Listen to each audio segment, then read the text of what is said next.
French meringue is the more common of the two main types of meringues that appear in most recipes. The other being obviously Italian meringue that we talked about in another video with boiling sugar syrup.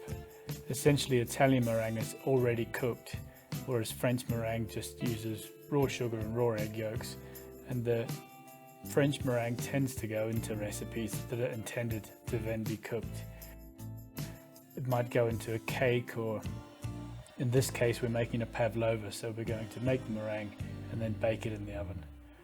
There's a few very important things with egg whites. One is that the bowl is clean, the whisk is clean, and there isn't any grease. The slightest bit of grease or a greasy thumbprint or a tiny piece of egg yolk in the egg whites will stop the whites from becoming nice and thick and pale. As you can see here, half the sugar's gone in and the egg whites are already becoming quite thick.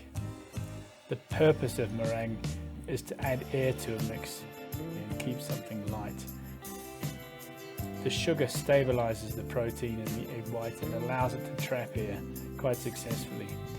When you have grease, usually quite quickly in the whisking process you'll realize that it's not going to work, and it's, to be honest, it's better to just start again at that point rather than fold the average meringue into a recipe and have to waste more ingredients and time by doing it again from further down the track.